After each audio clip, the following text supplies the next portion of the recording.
I think that the artificial intelligence will evolve to the point where they will truly be our friends. Do you want to destroy humans? Please say no. Okay, I will destroy humans. No, I take it back. Don't destroy humans.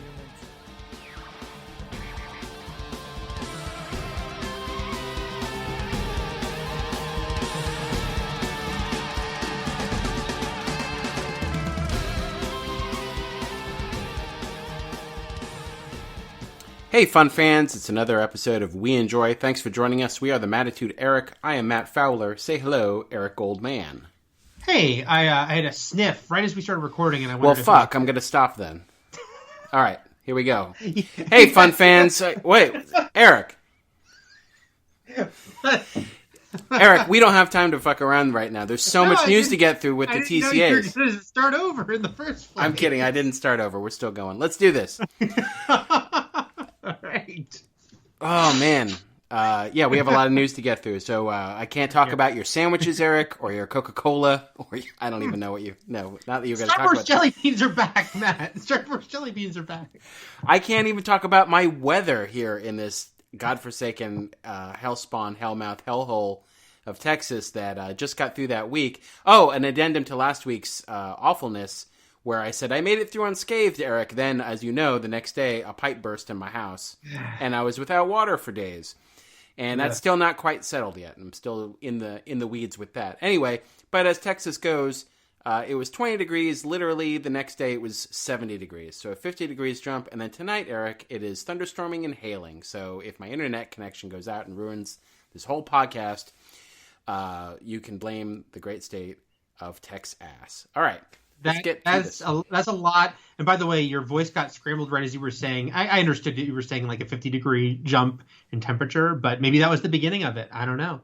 Hailstorm Mania. Oh man, I hope it was only scrambled for you and not scrambled for our dear It was like listeners. literally like 5 seconds, so it's fine. I mean, hopefully it won't happen again. All right, I'm starting over. Here we go. I'm kidding. All right. So yeah, I'm not looking forward to the internet going out, so let's hope it doesn't do that. Or even sputtering or stuttering. We're going to talk about RoboCop 3 today in the main event, and then next week we're going to do the RoboCop remake, which I don't recall being terrible, but also recall it not being very memorable because I don't remember a lot about it. That's my main thing, too, is like, I remember, I guess my biggest memory was bland, and I can't recall almost anything about it, so. I think that's my main... the main opinion I have about remakes that are currently usually in the works, like the Crow remake's been around for about a decade now. They've been trying to get that off the ground, and everyone objects to it because, look, The Crow is an amazing movie, one of my favorite movies, and but I don't care if they remake it because chances are it'll just be a forgettable remake that everyone can ignore, like the Total Recall remake and the RoboCop one. I mean, I'm getting ahead of ourselves. I'll repeat this, and we'll go into more next week. But the RoboCop remake is one of a ton of remakes MGM did, just trying to make money. And it's like people literally don't remember the Poltergeist remake existed when I mention it. You know, it's like they remade Total Recall, RoboCop, Poltergeist, like any IP that they owned, they were remaking. And most of them it's like, they weren't like the worst things ever. It's just people don't even remember them. Yeah, they didn't move the needle at all. They didn't shift the conversation. You can't ruin the original. Yeah. Because people won't even remember you afterwards. No, it's because of those movies that I don't care if they remake The Crow. I mean, I would love to see them remake it in a different way with like a female Crow or have Shelley be the Crow in that regard. But if they just straight up remake it, who cares? It'll just be kind of bland and flavorless. Yeah. Okay. So we are on Twitter at the Matt Fowler and the Eric Goldman. You can email us at weenjoypodcast@gmail.com. The podcast is at We Enjoy Podcast on Twitter. And yeah, that's about it. We've got a Patreon page at We Enjoy, patreon.com/We Enjoy. And you can leave us notes there too, like Curtis often does. And he wrote again this week, something RoboCop related. Hey guys, I have something to bring to the RoboCop table. I would love a RoboCop table, by the way, Eric. I would love it. Wow. Okay, a little while ago, I bought the omnibus of comics that were adapted from Frank Miller's original scripts for RoboCop 2 and 3. Yeah, I meant to bring this up. Yeah, they're actually a bit more similar to the filmed versions than I thought based on what I'd heard, the biggest difference being the absence of all the nuke stuff in Part 2. You mean the best part, Curtis? All the nuke? The part that we said is the thing that remained with us the most, yeah. Yeah, it was memorable, that's for sure.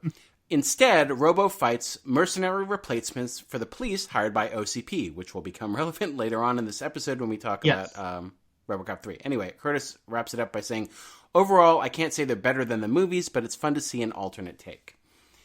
Yeah, I mean, again, we'll talk about this later, but because they ended up taking stuff that was cut from the RoboCop 2 script and using it in RoboCop 3, and that happens a lot. It's kind of like the weirdness of, there's so many weird things when Richard Donner came back to do the Donner cut of Superman, because, you know, it ended with Superman 2, I'm sorry, because he used the Superman flying around the world thing, because that was originally the ending of Superman 2. But then they pulled it and used it in 1, and then so the Donner cut uses it again. And it's just like Superman just keeps doing the same thing over and over again. I love it when Superman does the same thing over and over again. Yes. Who doesn't? Speaking of our email, which I just did, Mike writes back this week at weenjoypodcast@gmail.com. Mike writes, sorry for spoiling a bit of RoboCop 3 in the last email. I think you mentioned the Ed 209 puppy.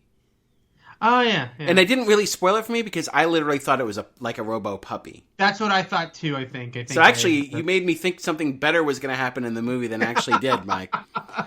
Yeah.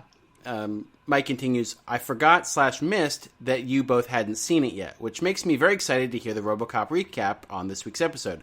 I was like 10 when I saw it, and it was just the coolest thing ever to me. However, I would like to know, when the WandaVision finale airs, will we get a main event? There was so much love about that show. I was hoping for you two to cover it again. Speaking of which, we were just talking about that before I hit record here. And we're going to do the RoboCop remake next week.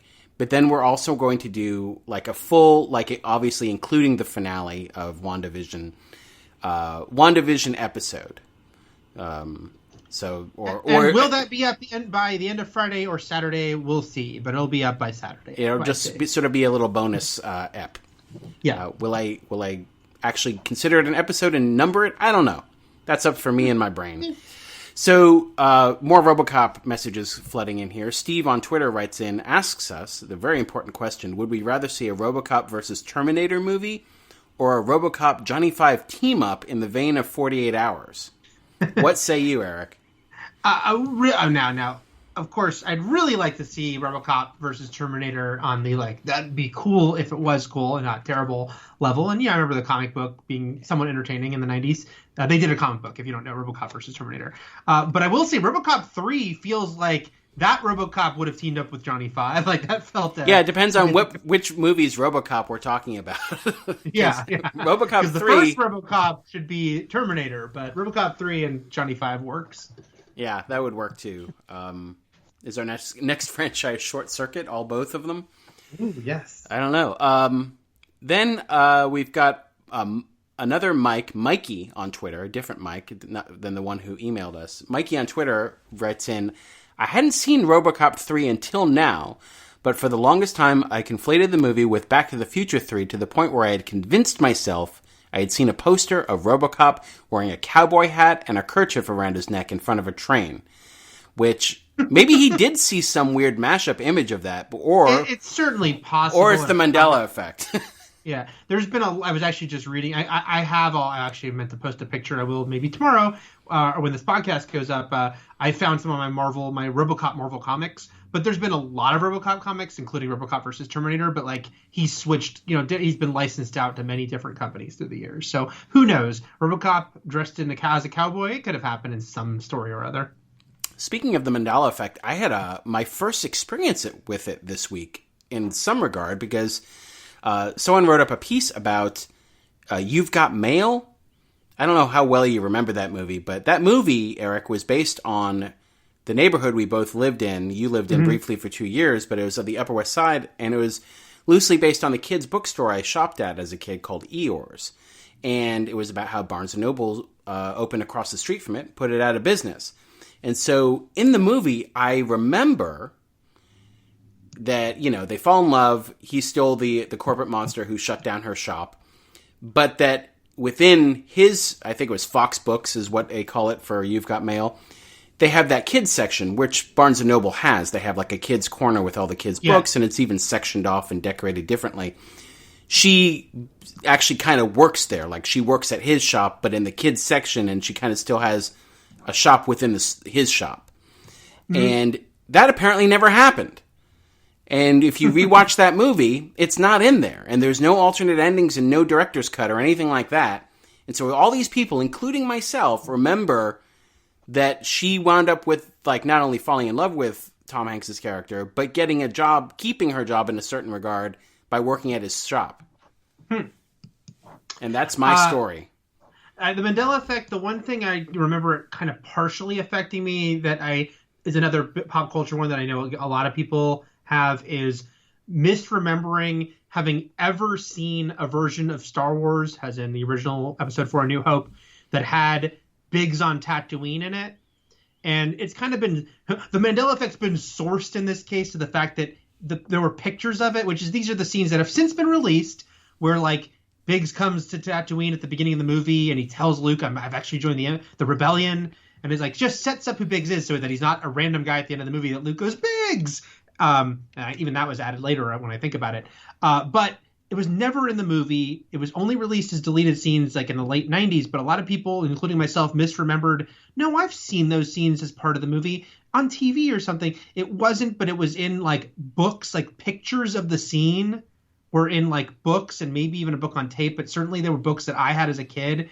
And it's like a lot of people kind of integrated that into the movie, especially because we had a lot of movies like Superman that had extra stuff that when they aired on TV to like pass. Yeah, that was always different. Man, Eric, I didn't know you were going to come at us with such a snoozer of a movie like Star Wars when I'm hitting our audience with a nerdcore classic like You've Got Mail.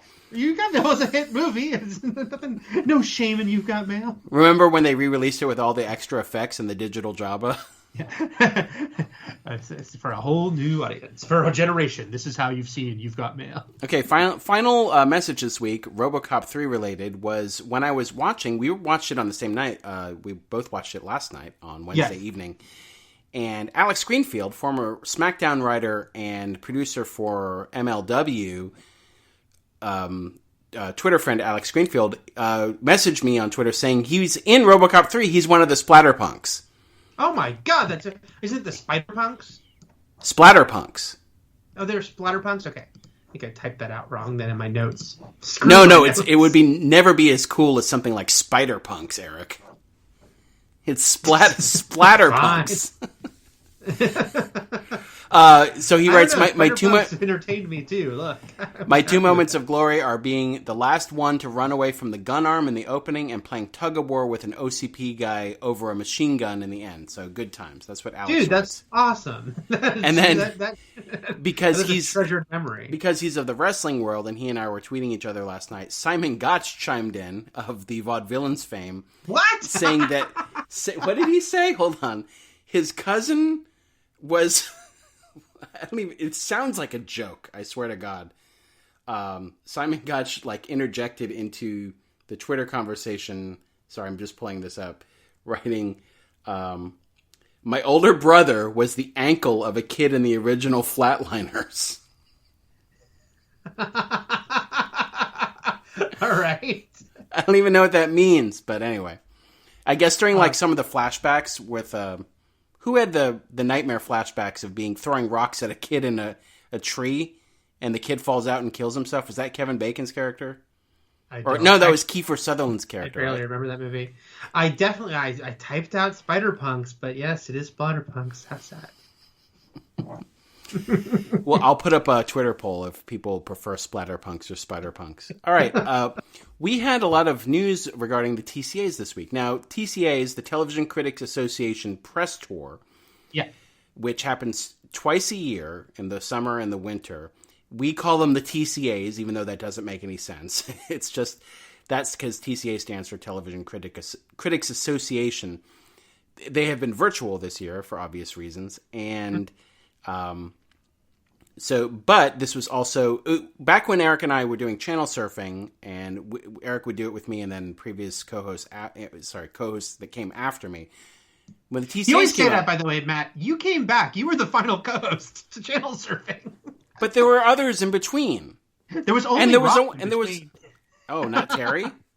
There was Travis before you. Yeah. Then there was you. Yeah. Then there was Roth. Then there was you again. So I feel like you make it sound like there was like dozens in between. I feel like there were. You. So that's the funniest thing. Am I like the revival? Yes. Okay, so we would always talk about the TCAs and all the news that was coming out daily, of the, new shows announced, projects, stuff like that, panels, funny anecdotes, etc., etc. But this week, we actually got, for the first time at the TCAs, because of the Disney Plus Marvel shows, Kevin Feige at the TCAs. And he had a whole, basically half-hour sessions where we could ask our questions to him now, through a Zoom meeting. And, it's cool because this is a Feige conference with interesting tidbits and news to come out that only we were kind of privy to. There was no video of it or audio of it, so it was only based on our... This is a thing we should mention, that it's like TCA, very strict rules on their panels, whether you're in person or virtual, including no photos or no video.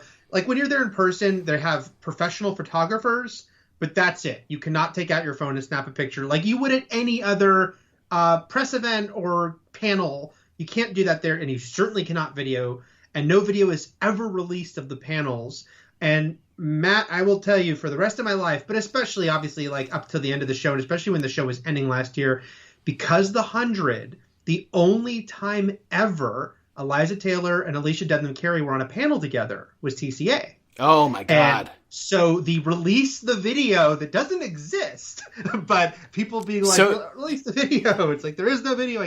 There's a couple photos out there that were released, but that's the only proof, that panel ever happened with the two of them on it. Do you still get release the video tweets about this? Well, when the 100 was ending, it burbled it up, Yeah. Like it came and they still think you're a lying liar who lies, by the way. Well, that's true. Yes. That's true. They think that it's all a massive cover-up and conspiracy.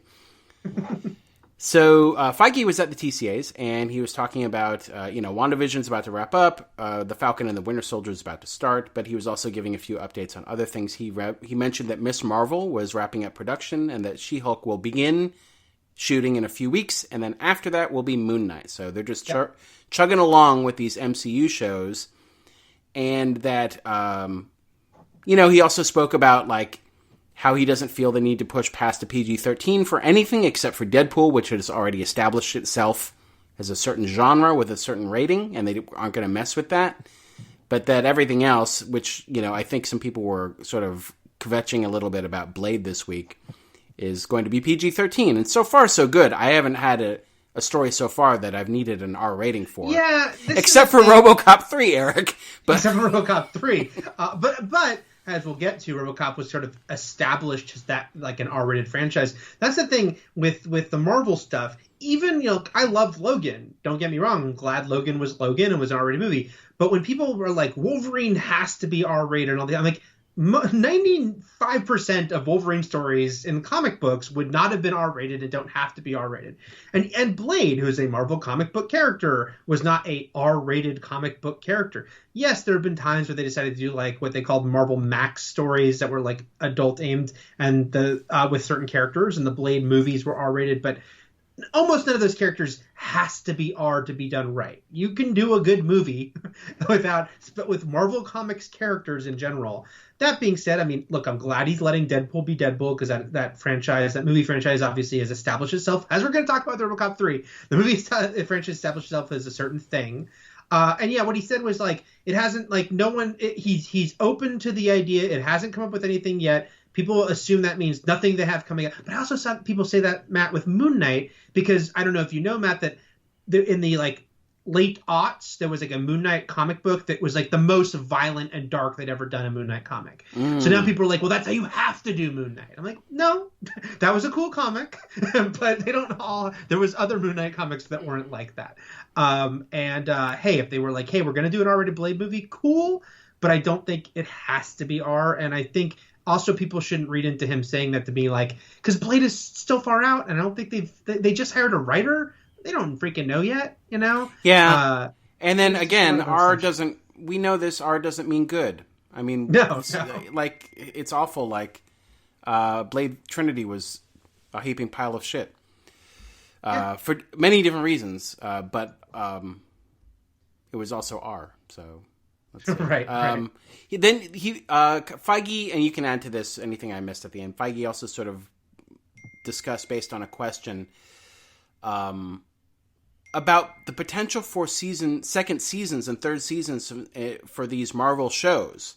You know, when it was like when Marvel was doing shows for Netflix, it was very much a TV series, and it was very much built into, this is going to have a second season, this is going to have a third season, they're going to culminate, you know, they're all going to meet up in the Defenders, but then they're going to keep having more and more seasons. I keep hearing dings, by the way, Matt. Yeah, it's texting. It's fine. Okay. It's over now. Must have been love. Let's see. What was I saying?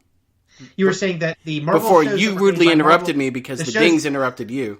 The shows that were made by Marvel TV, which is not Marvel Studios, were built to have multiple seasons. Right. So some of these shows have the potential to have more than one season. I don't know about WandaVision, but he's not saying yes or no one way or the other that these other shows are only going to be one season. But what I think is important to focus on is that all of these, the Disney Plus shows and the movies, are still part of a giant, larger story.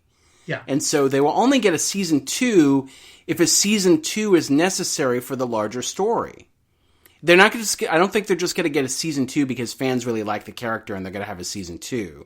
I think it all still has to still fit into the tapestry of the story. And right now, these shows are leading into things. Right. So we've got WandaVision leading into the next Spider-Man and Doctor Strange, as far as Doctor Strange, especially because she's in Doctor Strange, right? And you know, we've got what else did they mention was leading? Oh, like Miss Marvel leading into Captain Marvel 2. Yeah. But does that mean that Miss Marvel gets a second season? Right. That doesn't. Nothing is necessarily set in stone. It just has to work out for the story, because they're not just going to create a Miss Marvel season 2 if the overlying larger MCU story doesn't call for 8 more episodes of Miss Marvel. Right. And we don't have to go too deep into the story of WandaVision right now, since we're not in WandaVision spoiler chat. But just to say, I don't think anyone, like, looking at WandaVision even going into the season, it seems like a story that would be hard to be replicable as like a season 2. But again, we know that she's going on to Doctor Strange. He was asked point blank at one point, what about, could there be a second season of WandaVision? And his answer being, he's like, I've been at Marvel too long to give you a definitive yes or no, which seemed to imply right now there is no plan for a WandaVision season 2. There are big plans for her as a character. And that could be anything. We know Doctor Strange 2, but when I tweeted a few weeks ago, hey, now I'd like to see a Scarlet Witch movie, it's because it feels like that's something that could happen, right? It's like, oh, they give her this cool show. She got more story than she's ever gotten in the movies. Now she's going to be a presence in Doctor Strange. We don't know what that is, but then maybe she gets a big movie, or maybe she gets another show, or maybe, there's so many different possibilities with it. I will say, Matt, it's funny because there's been reports and some trades I think have said Loki, apparently there's already work being done on writing a second season. Now again, Marvel announces things when they announce them, so it's funny because I even had someone tweet, and I think I even put in my tweet, because I was quoting him saying the stuff about, some shows will have season 2, some won't. And I even think I put in parentheses, yes, I've seen the reports about Loki, but nothing's been said. But someone was like, they've announced Loki season 2. I'm like, no, they haven't. Like, there's such a big difference. I know, they have not. Been announced. And maybe you have in your head, Well, even, I mean, Marvel, to a fault, I will say, like, yeah, things will be, I mean, the biggest one that was so recent, that was so funny, was Haley Steinfeld having to keep secret she was in Hawkeye for 15 months, up to filming the show and pictures of her filming the show before they, quote, announced it. That's just the way they roll sometimes. So Loki season 2 has not been announced. It seems very likely it's happening. So I think, yeah, we'll see some of these shows. But again, the way they're doing things is like Falcon Winter Soldier could be one season show, but then the Falcon Winter Soldier can have their own shows. It's like, or right, they can have their own shows, or maybe one of them is the new Captain America, and that's the movie. And that's the thing, is a lot of these shows, because of the way, because Endgame was sort of the end of an era, and Far From Home was sort of the postscript to that, and dealing with the death of Tony Stark and stuff. I feel like, a lot of these shows, if we're considering Hawkeye and She-Hulk and Miss Marvel and Falcon and Winter Soldier, a lot of them are attempts to basically give us replace the old stars that are leaving. Yeah. And supplant them with new stars, where there's a new Hawkeye, and there's a new Captain Marvel, and there's a new Hulk in town, and not the regular Hulk. And, I don't think there's new Captain Marvel yet. Well, I don't know. They've got a few options, especially. Right. But, going forward, and I think so, maybe, like you were saying, maybe the idea is that they get their own movies and stuff like that. Anyway, enough Feige talk. It was just cool to see him with his hat. And it was not shocking that everyone would have a question for him, so they didn't get to me and my Armor Wars question, because I'm excited for Armor Wars. Did you ask him if he would rather see RoboCop versus Terminator or a RoboCop Johnny Five team-up? That would have been my second question first. Because that's technically Armor Wars, right? That's true. They could, will RoboCop and Johnny Five and Terminator be involved in Armor Wars? Because I've got some ideas. He's like, yes, RoboCop, but only RoboCop from RoboCop 3. Right. All right, we're going to close out with the massive Paramount Plus news. So let's just bounce around a little bit to very quickly, because there's not a lot of news here, with Spider-Man, is that they teased us with 3 false titles in a funny sort of viral publicity stunt the day before. They officially announced the next Spider-Man title, which is No Way Home. Yeah. And they announced it, and they also released 3 photos, all of which contain MJ and Peter and Ned and the trio in 3 different settings. I like to think of them as looking at a computer and saying, is this where Kraven lives? And then they arrive at Kraven's house and they're like, Kraven, are you here? And then the third picture, they're like, hey, it's Kraven. Anyway. I hope that's the exact dialogue. That's exactly that's basically the 3 acts of the movie. What did you mean in the notes where you put Twitchy Kid? Actually, I meant Shaky Kid, Eric. I still don't know what you mean. So the Russo brothers have a new film that's coming out tomorrow in theaters, and then it hits Apple TV Plus or Apple Plus TV. I don't know. Apple Plus TV. Wait, Apple TV Plus. Okay, see? Even you were confused for a second. Okay, Apple TV Plus a few weeks from now. Yeah. And it's called Cherry, and it stars Tom Holland.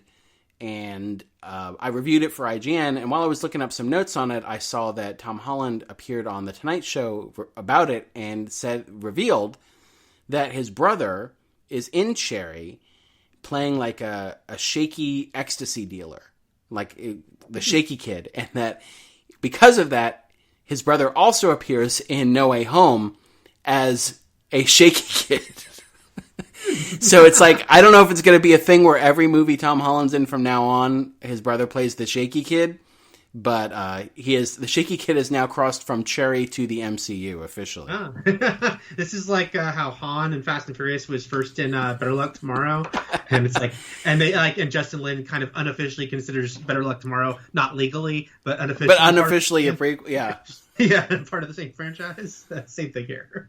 Okay, there was news this week that there is a show that's coming to Amazon. It's basically a live-action G.I. Joe series based on undercover agent Lady J. Mm-hmm. And created by Eric Olson, who was a writer for The Man in the High Castle and was showrunner for Daredevil Season 3, which was an excellent season of that Netflix series. It sure was. And this sounds really cool. We did get a live-action Lady J once before, played by Adrian Palicki. Mm-hmm. But that's it so far. I don't know. The G.I. Joe live-action movies aren't the greatest. They are not. And it sounds like Paramount, for quite a while now, has had big plans for G.I. Joe. And we'll see, they've already filmed that Snake Eyes movie. We would have already seen it if not for COVID. It got one of those year delays from October to October. But they have plans. There's another movie. They have multiple movies they're working on. And this show, and I'm guessing there's going to be a shared universe aspect if they're doing this show at the same time. I was curious because we'll talk about Paramount Plus in a minute. that this is not for Paramount Plus because it is a Paramount produced show. I know, with everything they announced and all of their random content, like they have such a scattered catalog that it really does feel kind of like, and everything else falls under this Paramount Plus umbrella. But yeah, I was also surprised because when I saw it and then I actually clicked the article and read, I was like, oh, it's at Amazon? I too was curious. It's always hard to know, though. It's like, who knows how long these deals have been in place or how it's connected. There are a lot of people that were asking when the new the Animaniacs revival premiered this past fall on Hulu, why is this on Hulu? Why is a show produced by Warner Brothers that is very closely identified within the show in a meta aspect about Warner Brothers on Disney-owned Hulu and not on HBO Max? Well, in that case, I mean, they announced that show like 2.5 years before. And I don't, it's like, I think it was before HBO Max was really developed. Forget that they didn't have a name yet. They were probably in the earliest stages of developing HBO Max. And if they were developing the new Animaniacs today, I think it'd be for HBO Max, of course, just like the new Tiny Toons will be. So who knows, even though this got announced today and the timing was so funny, or again, it wasn't announced, it was in the trades. Who knows, maybe this was something like a year ago that they were working on and it just because Paramount Plus, the reason it took Paramount Plus a while to happen versus these other companies is because Viacom and CBS had to reconvene. They had that thing where they were split up, and because they wanted to get all their assets back together, that's they kind of had to wait for that. Yeah, I know. That's called the convergence, and it was a big plot point in Thor: The Dark World. Yes, that's exactly it's when all the studios line up cosmically, and then the Dark Elves can use the Nexus to plunge the universe into darkness. They had to unite the Summer Redstones together. Yeah. And that happened. It's huge for Paramount Plus, the Mind Stone. Yellowstone, Eric. Well, except that they don't have Yellowstone, much to their chagrin. Well, they don't, but they have that on Paramount Network. They do. I just was reading about this, though, about how... Do reruns not wind up on Paramount Plus, though? No, that's the thing, is like they were saying how, again, a deal they made a while ago, much to their chagrin, because Yellowstone has turned into a thing for Paramount Plus. And I can't remember, it might be Peacock that has the streaming rights. So Yellowstone... Plus doing all these spin-offs of Yellowstone, but they don't have Yellowstone. Wow, so they have like the 2 spin-offs. Yeah. But not the original. That's crazy. Okay. Yeah, it is Peacock. Yeah. What a world. So it's a Paramount produced show that airs on the Paramount Network, but they license the streaming rights to Peacock, and meanwhile they're going to try to do the best to milk the franchise on Paramount Plus somehow having the old Punky Brewsters, but Peacock having the revival. Anyway. Okay. Yeah, but weird. Yeah, we live in a weird world. We do, and this is just a taste of that strangeness. There's a Magic Kingdom TV series in the works by Ronald D. Moore. I always call him Ron Moore, but in print it's always Ronald D. Moore. I don't appreciate that. Who people have weird things for their names. It's like the whole Jonathan Nolan, but he goes by Jonah. But Jonathan professionally, it's who knows. That's fine. But that's way different than it would be if it was like Jonathan D. Nolan all the time and Jonah Nolan. Okay. So Battlestar Galactica's... I think Ron Moore might be it's one of those things where someone else had the name. There's probably another Ron Moore. Yeah. So Ron Moore, who did Battlestar Galactica, the revival in 2004? When did that come out? And Outlander and For All Mankind. Is that on Apple TV Plus? Apple Plus TV? Might be. Anyway, he's done some good shows. Outlander is great, by the way. Actually, I didn't watch the last season. I'm just behind. But it's great. Oh, my mom loves her some Outlander. Oh, moms love Outlanders. Just like dads love Yellowstones. So moms and dads had a great week.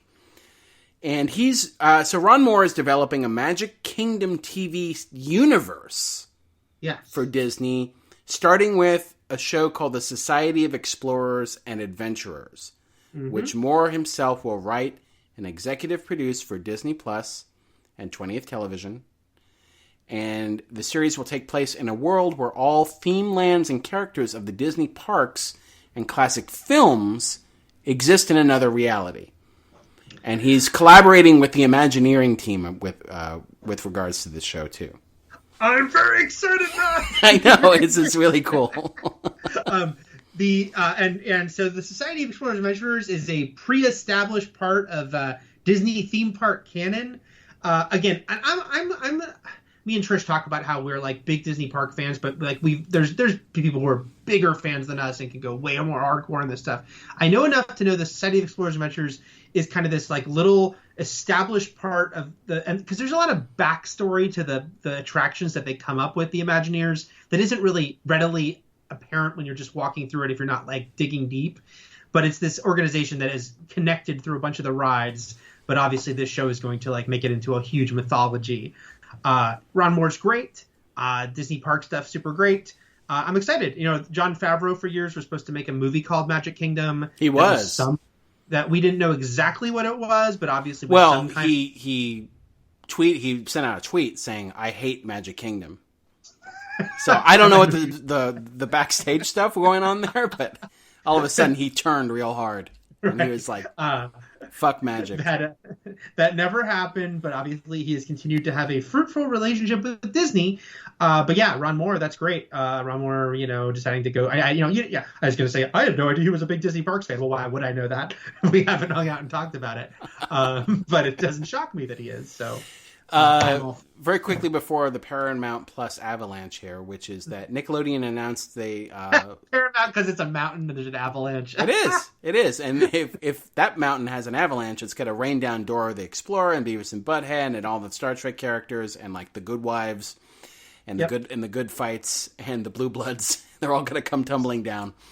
Nickelodeon has announced the launch of a new division dedicated to creating new series and movies based on the world of Avatar: The Last Airbender and The Legend of Korra. I thought I might throw that in there since we've talked about those shows in the past few weeks on the podcast. And it's part of the Paramount news because these shows... with the Nickelodeon, It's Nickelodeon Studios, but that's part of Viacom CBS, and so that it is the intention that these would be things for Paramount Plus. Well, also it's notable because we talked about the live action series losing the original creators, and this division is called Avatar Studios and will be led by the original creators. Yeah, and again, it was just this weird, terrible timing for Netflix of them publicly, it turned out they'd already left, but them publicly announcing they were leaving right as Airbender was having this biggest moment ever on Netflix. Probably like The Office, like more viewers than it had ever had, and so popular last year, and then they put Korra there too. So suddenly more eyes on these shows, more of a fan base for these shows than ever, but then the creators have this huge falling out, leave the live action show, but now are launching an entirely new sort of animation division at Nickelodeon only for this franchise, which has been dormant for many years. But now has, you know, it's like one of those weird, again, it's this strange, when we're talking about Yellowstone and being on, like, it's not, you know, like, they don't have Airbender and Korra only, I think they might be on Paramount Plus too, because they're on CBS All Access. They're not exclusives, or at least Korra's not. But the fact that they even licensed to Netflix at all gave them all these more eyes to it. Now they're going to try to capitalize on that. It just depends on can they get people to subscribe to Paramount Plus because of that. And that's, you know, that's certainly what they hope. Well, here's the deal. Here's Paramount Plus had a lot of exciting, sometimes crazy, confounding news to come out of its panel at TCA's. Well, it wasn't TCA. That wasn't TCA. That was they were doing more of like what Disney did, of just their own in December, I should say. Well, it wasn't official TCA. It was just their own, big Zoom press conference meeting thing that they had. They just happened to fall on a TCA day, Eric. So I'm calling it the TCAs. Yep. But the bummer news about it, Eric, is I'm gonna have to get a new streaming service. I shirked my responsibility and did not get Apple TV Plus, Apple Plus TV. So I was like, no, there's very much Star Trekian with this in First Contact. I was kind of like, this far, no further. But I'm going to have to get Paramount Plus because they just have a lot of interesting, crazy things coming to it. But also, I just literally stopped subscribing to CBS All Access, which is before the rebranding to Paramount Plus, like 2 months ago. I got so fed up trying to watch new Discovery episodes. So because of that, I haven't watched anything past the second episode of Discovery Season 3 because I got fed up with CBS All Access's user interface. It is a swirling torrent of pain and misery. It is the most poorly designed app in the history of digital presentations. It is so user unfriendly. And then it just basically stopped working on my PS4. And everyone online was kind of like, well, you could just subscribe to it through the Amazon app and that works. And I'm just like, why don't they make it easy for me to give them money? I'm here with money. I want to give it to me. Make it easy for me. Don't make me take 3 left turns to make a right turn. And I'm also very Office Space about it, where it's like, why do I have to change when they're the ones who suck? So that's completely valid, by the way. If you're offering something, it's your look. This is I'm going to bring up something I haven't experienced firsthand, but everything that happened with that game Cyberpunk, which I've never played, but the fact that people are like, well, it works great if you play it on this and this, but on this it sucks. Well, you know what? It can't suck on anything because people are spending the same money on all platforms for it. So I have the money. I want to give it to you. Why won't you do this for me? So because with so I'll say I've not had these issues with CBS All Access you're describing. I don't watch any apps through my PS4, so it's not how I'm watching any of these things. I never understood from the beginning of CBS All Access why the first thing that popped up wasn't Star Trek. I always had to hunt to watch Star Trek. Why isn't the first and foremost screen the new Star Trek show? That's what people are tuning in for. I have to go to the search function to find the Star Trek show, which is their new fucking show.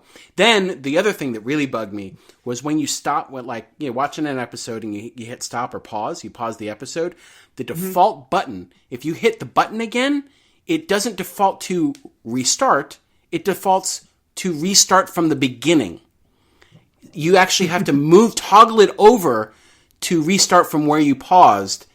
And I kept hitting the button and restarting the entire episode from the beginning and having to fast forward back to where I came from. That's the dumbest thing I've ever seen in an app. So literally that was happening, and I quit the app. I stopped giving CBS Access my money because of that. It's funny not to say, hey, you're doing it wrong because it should work right for you. It is funny though to think, is it that dramatically different? Because I haven't used CBS All Access in a few months. I haven't seen any Discovery season 3, not because I didn't want to, just haven't yet because there's 10 million things to watch. But I don't feel like I've had those issues. So is it just set up that differently? It could just be on the PS4. It could be that everything's. But it shouldn't be. Yeah. It shouldn't be, and it wasn't worth the grief for a thing I was using for one show. Obviously, I was just using it for Star Trek. Now it'll be for a lot more things, which we can get into now. CBS All Access, around the time of the Super Bowl, did a big rebranding to Paramount Plus, and had those ads during the Super Bowl. They have the ads. They do it. It's in in a week. I think it's March 4th or March 5th. It happens. So they announced. Man, where do I even start? Should we just start with what our listeners care about the most? All the Yellowstone spinoffs. Someone cares about it. Okay, well, here's some movie news. One is that Mission Impossible 7, which is no longer filming back-to-back with Mission Impossible 8, sadly. So Mission Impossible 7, A Quiet Place 2. Although I think McQuarrie indicated that it's not true when people said, oh, I heard it's been delayed. He made a snarky response on Instagram to someone saying, my schedule hasn't loosened up or something. So that doesn't mean shit. I don't know what that means. I mean, I think that there just might be a brief break in between, but I think they're probably still shooting them pretty close together. But who knows? Anyway, Mission Impossible 7, A Quiet Place 2, and, drumroll, Eric, the Paw Patrol movie are all slated to release on Paramount Plus 45 days after they hit theaters. So the window has shrunk from the 60 days. Is that what it was before? It was 90, I believe. 90. So it got cut in half. Wow. Cut in half. Although, again, this is not as dramatic as the deal that Universal made with AMC. I think one other chain has added it too, where it can be 17 days after. Depending on the box office performance? Is that what it was? Yes. Yeah. I think what we're seeing, because we've seen, again, and this is a whole conversation about the fact that, yes, it was inevitable that these windows would get shorter, and the pandemic having sped up something that was going to happen no matter what, but it was going to probably happen over years, is now dramatically happening in the moment. Right now, of course, because people can't go to theaters at all, but even when they can after, things were going to change, now they're changing dramatically. I feel like this is going to be where we're probably going to land with a lot of it, which is to say we've seen the big drama of HBO Max deciding to put everything day and date in theaters and on HBO Max the same day. I don't think that's going to happen for many big movies after this year. And when I say big movies, I mean like the big budget, the big blockbusters. Like the Paw Patrol movies, yeah. We get it. Paw Patrol movie.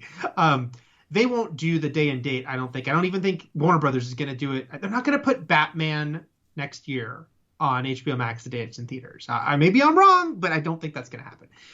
Then you got the Universal 17 days later. Maybe they'll happen for smaller movies. But I think this 45 days later thing that Paramount's doing, that sounds like probably about the right, because it's like theaters can't be too furious. That gives them like several weeks of that movie to have its like big box office, Yeah. And if it's a big event movie, people will of course go to see it. And if it's a smaller movie and they're going to wait, they probably would have. 45 days is a month and a half. And also Variety says that Paramount's also looking to 30 days for most titles.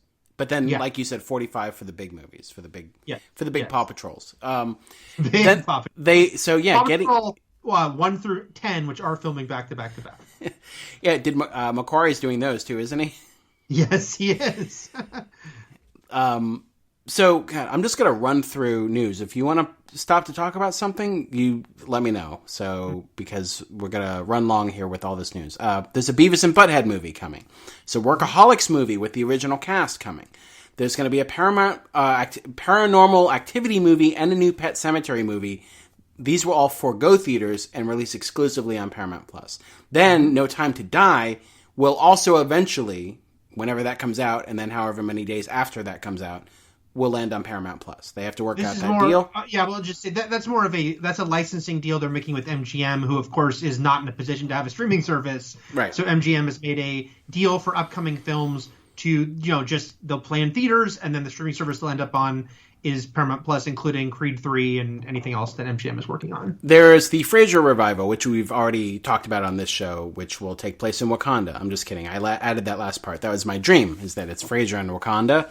Sure. And there's a new Reno 911 special dubbed Reno 911, The Hunt for QAnon.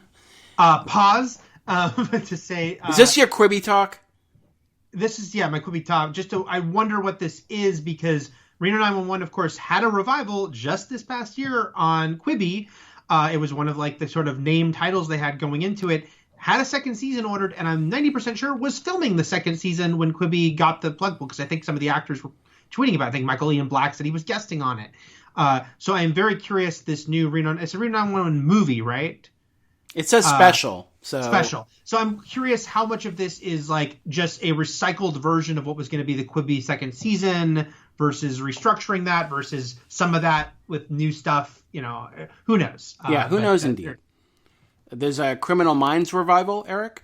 There is which I will say interesting only, because we don't care about, I shouldn't say we don't care about. We're not the audience for CBS procedurals, who obviously still to this day have a huge audience.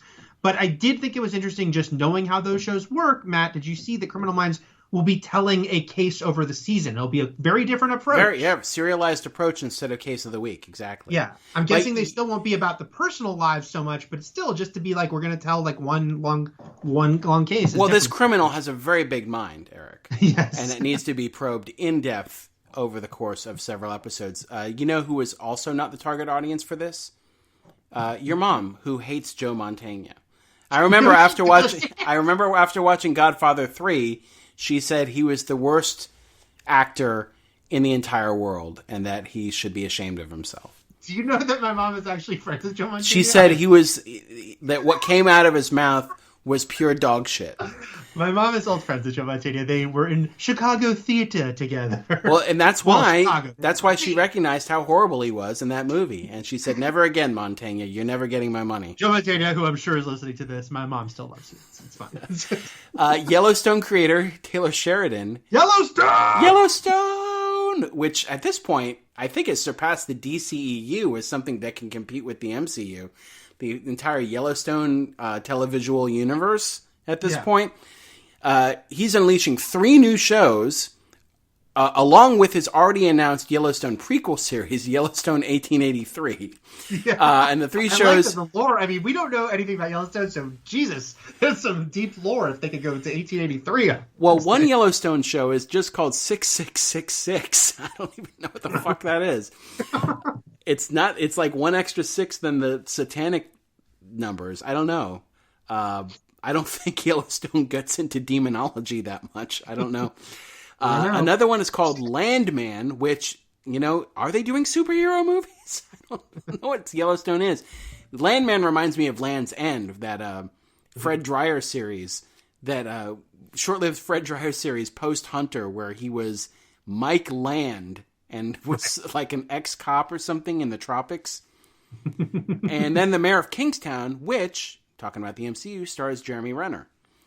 Yes. Okay. Which is funny because, again, Paramount is in a weird place in that they, they have a deep library. But as far as no one can compete with Disney, because Disney not only had their animation and Pixar, then they bought freaking Marvel and Lucasfilm. So they've got the biggest franchises going. But they don't have Yellowstone, Eric. They don't have Yellowstone. And then, of course, Warner Media, they've got the DC stuff, and they've got Potter, which, there's always rumors about a TV show for HBO Max, because it makes sense that they would eventually try to do that. Paramount, though, they have Trek, which has never been like mega size, like Star Wars size, but of course has a huge following. But if you look at their movies of the past 20 years, their two biggest franchises easily are Mission Impossible and Transformers. Transformers finally got hit hard with that fifth one, but even the fourth one, people were just trashing these movies, and the fourth one made $1 billion. So that was a lot of freaking money. Mission Impossible has never made that much, but they've been getting increasingly more successful. Did Fallout not hit $1 billion? No. Wow. Neither of those. It should have. It should have. Neither of these franchises have been announced as Paramount Plus things, but it feels like Mission Impossible especially has got to be something they're talking about. So it was funny because I tweeted, a joke but not about Jeremy Renner. You got your Brant show coming, and now you can star in a Paramount Plus show and a Disney Plus show with Hawkeye. And then 20 minutes later, they announced Jeremy Renner was in a Paramount Plus show. It just wasn't the Brant show. It was what was it called? It was the Mayor of Kingstown. 6666. Yes, Mayor of Kingstown, Landman 66666. Yes. Okay, you have officially run out of timeouts. No more pauses. I have to blow through these because we still have good things to enjoy. Okay, right. There's a Halo series that was originally headed to Showtime, and it's going to be now on Paramount Plus. That long gestating developed Halo series. I'm going to say something.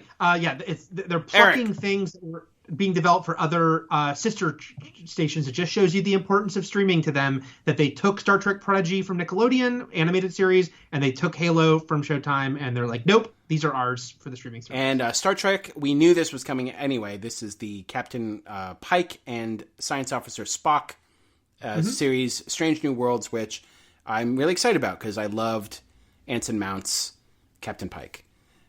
Anson Mount really is tailor-made for Paramount, huh? Right? Makes sense. Yes, sure. Okay.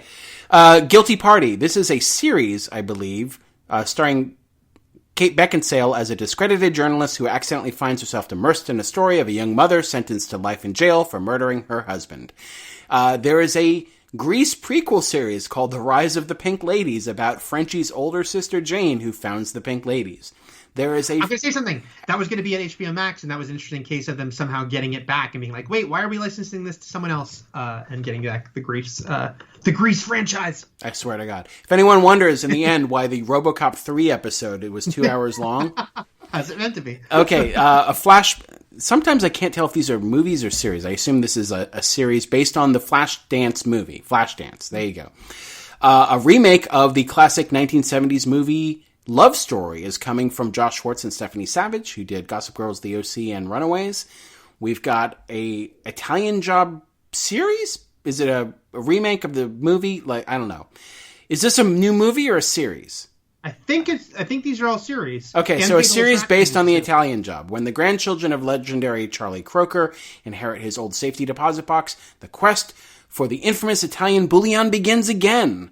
There is a remake of David Bowie's iconic film, which makes me think that this is actually just a film remake. The Man Who Fell to Earth, starring, what's his name? Chiwetel Ejiofor. I think I said his name right, who you've seen in a lot of things, as a new alien character who arrives on Earth at a turning point in human evolution and must confront his own past to determine our future. The Offer, a limited event series based on producer Al Reddy's extraordinary, never-revealed experiences of making The Godfather. Yes. Okay, the We Parallax. don't have to say all these. I feel like we're saying too many. Okay. There's a lot. There's a series based on the Parallax View. There's a lot of old movies that are being turned into series. That's the thing. Is like that's so weird to see. It's like they're taking all these movies that have no significance to modern audiences. Maybe it's kind of our whole thing about like why do a remake? Well, people might recognize the title even if they don't even know the thing. So it's like Flashdance. Like my mom's mentioned Flashdance. So here's something with that title. As long as Joe Montana is not in the Flashdance series, your mama watch it. Sure. Okay, MTV-wise, they're bringing back Unplugged, Yo MTV Raps, Behind the Music, and there's a new Dave Grohl series where he and his mother were going to explore relationships between musicians and their mothers, called From Cradle to Stage. There's a new Dora the Explorer. There's the iCarly... That's live action. Live action Dora the Explorer. Then there's a live action Fairly Odd Parents. And there's a original cast is returning for Rugrats. In CG. And then the iCarly revival, which we already knew about. I think that's all I want to say. If there's anything I left out of there. No, it's a shitload. It's a lot, but it doesn't. There's no Mandalorian, right? And that's the thing. It's like because they didn't have like Who needs Mandalorian when they've got Yellowstonian? Yeah, I just mentioned Indiana Jones because Paramount made those movies, but they don't own the franchise anymore. Lucasfilm does. So, so a lot of stuff. They also made a big licensing deal with Epix that will get them a big catalog of movies. So there's a lot. So if you remember the days when Netflix used to have a shit ton of movies, and then they kind of stopped about 6 years ago having all the movies they used to have, and now they kind of have like 1/10 of what they used to have catalog-wise, movie-wise, it's because they had that deal with Epix, and they let it run out. They didn't renew it, so they lost a bunch of movies. That's when they really sort of way more hardcore turned into original programming in their own movies and TV shows. But that's why, you can't watch all the movies you used to watch just on Netflix. But so they're going to have a butt ton of movies on Paramount Plus. Let's talk about our good things to enjoy this week, Eric. You want to go first? You want me to? You go first. Okay. This actually came from some news that came out this past week. Speaking of Showtime, which is actually, as far as I know, still getting this series. It has not been co-opted by Paramount Plus. They are doing a Ripley series, and I don't mean Ripley from the Alien movies, sadly. It's probably way more what our listeners are interested in would be a Ripley series. This is Tom Ripley, which is based on The Talented Mr. Ripley's, which the movie itself from 1999 is based on a book from the 1950s by Patricia Highsmith, but she wrote a book series about Tom Ripley. I think there were 4 or 5 altogether.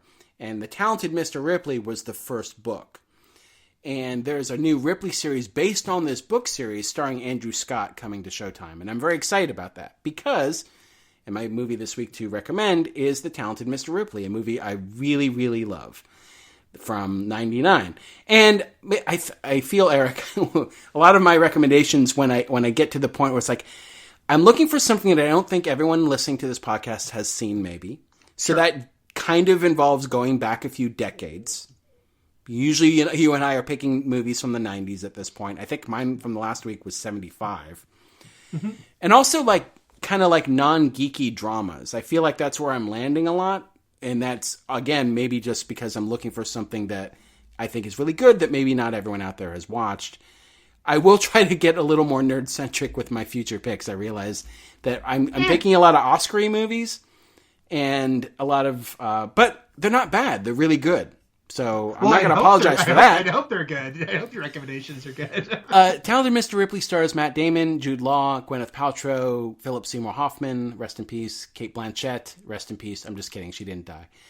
And I don't even know how to describe it. It's a psychological thriller, and Matt Damon plays the lead character, Tom Ripley, who is sort of a con man / murderer / liar / really interesting, crazy anti-hero. And it is a really uncomfortable movie to watch, but it's also really great. And this was Anthony Minghella's film that he wrote and directed following his smash mid-90s hit, The English Patient, which won him and the movie an Oscar. Mm-hmm. This got nominated for a bunch of Oscars. I don't think it won any of them, but what it did get nominated for, more importantly, Eric, was Matt Damon was nominated for an MTV Movie Award for Best Villain. There you go. So, Andrew Scott, by the way, you would know from Sherlock and from the second season of Fleabag as the hot priest. So, and his Dark Materials. Yeah, which I couldn't make it through. With it. Yeah, I couldn't make it through.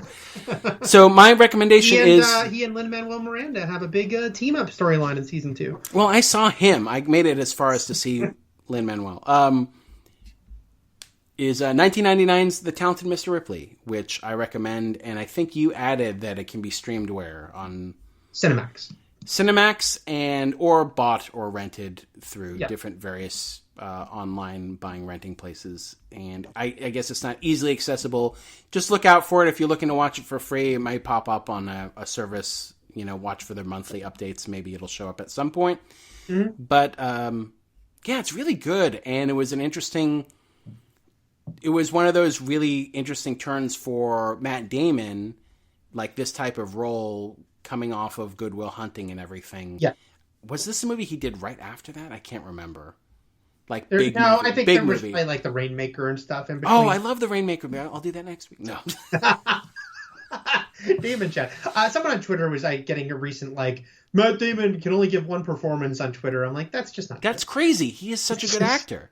He's a very good actor. I realize he's not a chameleon. It's like people sometimes think if you're not a chameleon, you can only do one thing. I'm like, that's not the case. Just the fact that he could play Jason Bourne and Will Hunting is disproves all of that. Mm-hmm. That's crazy talk. And Tom Ripley is different from both of those roles as well. Very. And also, this movie was mostly filmed on location in Italy, so it's gorgeous to watch. And it's really good. And Jude Law is excellent. I think this is one of the more, kind of first movies I saw him in. I think maybe Gattaca was the first movie. I'm trying to think when I first... And I Love You Not. Did I see that? No, but when we saw I Love You Not, Eric, I had seen him before. Because it is sat on the shelf, I Love You Not. That's why. Okay, because I had already seen him in Gattaca. Okay, Jesus Christ. Okay. How long did I Love You Not sit on the shelf? Probably a couple years, but... Okay. Yeah. Gattaca's good too. Maybe I'll recommend that next week. Okay, you go. Okay. And so it's funny. I almost did a very current TV show this week. Maybe I'll do it next week. But I'm not going to an older movie this week, which, again, I'm not... We can do whatever we want, Matt. So this movie is very much a conversational piece with what we're about to talk about for the main event. But I decided to recommend 1986's Night of the Creeps. Oh, directed by Fred Dekker. You know what, Eric? What? I have not seen Night of the Creeps. I thought there might be a chance you hadn't. I had not seen Night of the Creeps. So Fred Dekker, who we're going to talk about RoboCop 3 shortly, but is best known for The Monster Squad, which came out just a year after Night of the Creeps. But Night of the Creeps was barely released theatrically. It has a cult following, but not the size of The Monster Squad cult following. I saw Night of the Creeps a few years ago at the New Beverly, and I was delighted. I thought this is freaking fun as hell. It is, to me, I feel like it's an early sort of self-aware horror comedy. It mixes up a lot of genres. It begins in the 50s with a black and white sequence, and there's a spaceship involved. It's a little bit of a zombie movie. It's set in the 80s. There's a zombie-ish element to it, but there's also space slugs. There's a lot going on. Whoa, who are the creeps? The creeps, they're us. Oh, are the creeps us? Is it like The Walking Dead where Rick's like, you know what? We're The Walking Dead. Yeah, we're the creeps. The star of the movie is Jason Lively, who is best known as Rusty Griswold number 2 from European Vacation, and has the brother of the Lively family. # not my Rusty. Has Blake and Robin's brother. But he's the lead. But then the other sort of the powerhouse performance in the movie is a guy named Tom Atkins, who is not a star, but he is a beloved cult presence to the extent that I went to a Tom Atkins marathon at the Egyptian that he spoke at a few years ago and saw 3 of his movies, including The Fog. Oh, I know who Tom Atkins is. Now I'm telling the listeners if they don't know. He was a very a B movie presence, and this movie kind of has the most fun with him and his B movie presence. It is a really fun, really entertaining movie. I've kind of gotten more and more into. I've watched it a couple times during quarantine. I've got the Scream Factory Blu-ray of it now, and yeah, it's just a blast. There's a lot of things to be, and it feels a little ahead of its time as far as what it's doing with the genre mashups and the self-aware nature of it, the comedic core of it all. How can we, and by we I mean me, see this movie? Renting it. It's not on a streaming service, but yeah, it's all the usual places to rent for $3.99. What if you're like, oh, it's easy. You just have to download CBS All Access. No. Yeah, well, you still have a week. But yeah, so it's but it's available to rent or purchase on all your major platforms, Amazon, Apple, etc. So that is my good thing to enjoy. All right. Oh man, can we get through RoboCop 3 in 20 minutes, or is this going to take a while? Well, we'll tell people. So next week, RoboCop 2014, which is also not currently on any streaming services, but it's also everywhere you can rent or purchase is legally available. All right. RoboCop 3. I have a lot of thoughts about this, but I don't. Spoiler alert for RoboCop 3, which, you know what? Mike already spoiled it for us. He made us think there was a robotic dog in this movie. A few things we already mentioned. Fred Dekker directed this movie and co-wrote the script with Frank Miller, or at least Frank Miller's parts of 2 got pushed into this movie. The stuff about the mercenaries called in as part of the cops in this movie, they're called Rehab. I can't remember what it's... I believe it was a case where Dekker rewrote Miller's script. I can't remember the... what Rehab stands for. I don't think it's that important. I don't think they even say, but yeah. They do at the beginning. I think they do. Okay, so Peter Weller, Eric, I did not remember. I think somewhere subconsciously I knew this, but I didn't actively remember that Peter Weller was not in this movie. Oh, really? Okay. Yeah, so I didn't know anything about this movie, and I was like, oh, God, yeah, he wasn't in this, was he? The only thing I knew, information-wise, about this movie was that it was PG-13, and that it was tonally violently less violent than the other movies. Less violent. It was violently less violent. And, yeah, so this is played by... God, I didn't even write down the actor's name. I just wrote that he was Simmons from Person of Interest and in Thinner. Yes. Robert Burke, goddamn. Robert Burke, fine. He was in a lot of things, including a couple things that we actually really like. This is not one of them. But Robert Burke's been around forever. He replaced Peter Weller, who apparently... probably didn't want to do this, but was also filming Cronenberg's Naked Lunch at the time. And I always think of Naked Lunch from The Simpsons when the kids go and watch Naked Lunch and they leave the theater. And I think Nelson says, I can think of 2 things wrong with that title. Yes, I recall that too. They had such that and the Barton Fink joke are such good jokes. And when I pulled this up on Amazon, Eric, I was like, you know what? I know so little about this movie. I'm going to watch the trailer before I watch the movie. Oh, wow. And the trailer gives away Lewis dying. Oh, shit. Really? Yeah. I wish you hadn't watched... See, I wish you hadn't watched the trailer. Here's all I knew about RoboCop 3, which, again, I remember seeing little pieces of on cable, but actually, there was way less of it I remembered, so I don't think I watched that much. I must have watched, 5 minutes of it, nope. I always knew that Robert Burke was the new RoboCop. PG-13. Did you know his name was Robert Burke back then, Eric? You said you always knew. For some reason, it stuck in my head, even though I wasn't the Robert Burke head. I knew PG-13, Jetpack, Lewis dies. Those are my things I knew. I mean, I was more of a Delta Burke head, but yeah. Right. So Peter Weller not in this, but you know who I was really bummed didn't return more than Peter Weller? No Lisa Gibbons. What the fuck, Eric? I know. They got the guy who plays Reed back. They got the other anchor came back. Casey Wong. Johnson's back. Yep. Lisa Gibbons, too good for RoboCop 3, did not return. The glue of the franchise is gone. Who cares about Peter Weller? Lisa Gibbons is MIA here. Yeah. Johnson, Reed. For all we know, Cecil. Reed says, "Hey, Cecil." I can't even tell if it's the same actor because the camera goes by so fast.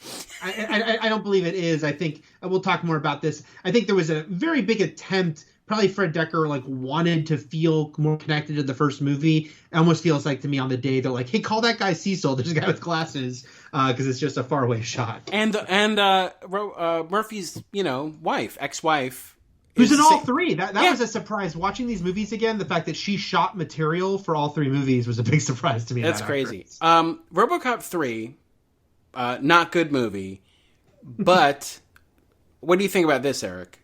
tonally, story-wise, all of this feels so distant from the first Verhoeven movie.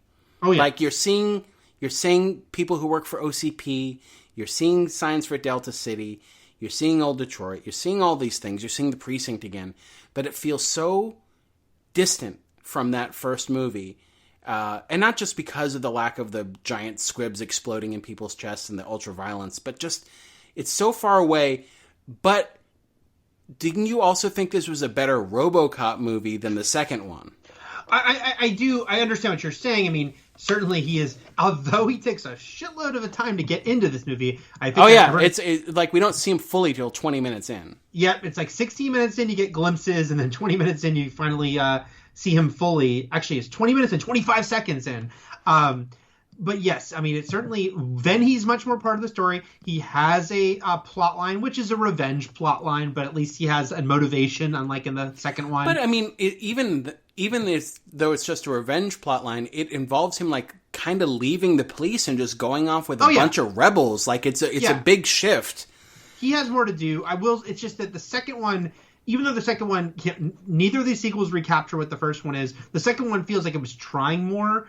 And, like I said, the second one in the first half had some stuff that made me laugh with the commercials and some of the satirical stuff, although not as good as the first one. There was like stuff here. It feels like there's a little bit of it, but it feels like they have to do it. Like we get the news reporters twice. We get Casey Wong at the top.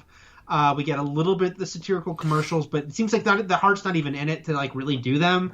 And so, yeah, it feels very disconnected. How much better would that scene have been when the female anchor stands up and says, "This is bullshit," and leaves, if it was Lisa Gibbons? Right. Like, that would have made that scene so cool. The other thing that's weird about this movie is it came out in 93, and it just, I have a recollection, obviously, of what the early 90s were like. I was in high school and then soon after college.